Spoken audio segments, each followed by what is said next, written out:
సాయంకాలపు నమస్కారములు.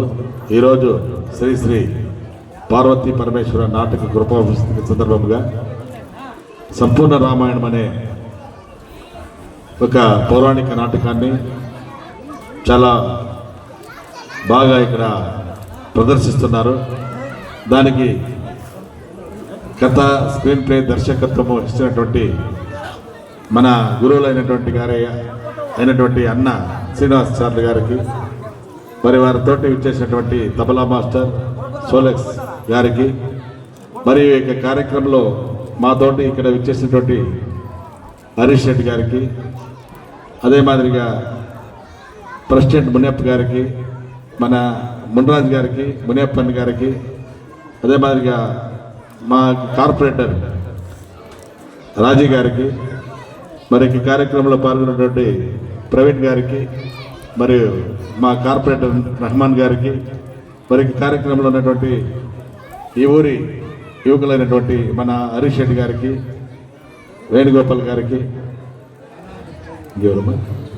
కృష్ణారెడ్డి గారికి, ఈ ఊరి గ్రామ పెద్దలకి, అక్క చెల్లెలకి, అన్నదమ్ములకి, యువకులకి ప్రత్యేకరికి నా యొక్క ధన్యవాదాలు తెలుపుకుంటున్నాను.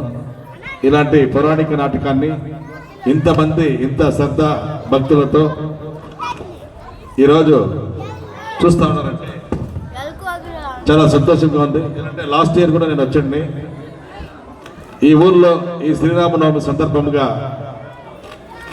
ఈ రామాయణాన్ని వినేదానికి మీరు ఇంతమంది వచ్చేసినారు. ఇప్పుడు కూడా ఈ రామాయణ మహాభారతాలని మన ప్రజలు ఇంత ఆదరాభిమానంతో అభిమానిస్తూ ఉన్నారంటే దానికి చాలా సంతోషమైన విషయము. ఇంకా మన సాంప్రదాయము, సంస్కృతి ఇంకా బాగా ఉంది అనే దానికి ఇది ఒక నిదర్శనము. ఎలాంటే ఈ సంస్కృతి సాంప్రదాయం లేకపోతే మానవుడు బ్రతికేదానికి అయ్యేలేదు. మీరు మహాభారతం తీసుకోండి, రామాయణం తీసుకోండి, దాంట్లో ఏదో ఒక కథ, ఆ కథలో ఏముందో మీరు చూసి ఉంటారు. రామాయణ మహాభారతం బేస్ చేసే మనం ఈరోజు ప్రపంచంలో బతుకుతా ఉన్నాం.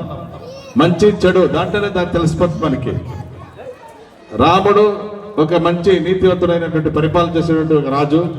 దాంట్లో రావణాసురుడు అనే ఒక రాజు ఉంటాడు, చెడు చేసేవాడు, మంచి చేసేవాడు రాముడు. అదే మాదిరిగా మహాభారతంలో తీసుకుంటే కృష్ణుడు, పాండవులు ఒక మంచి మార్గాన పోయేవాళ్ళు.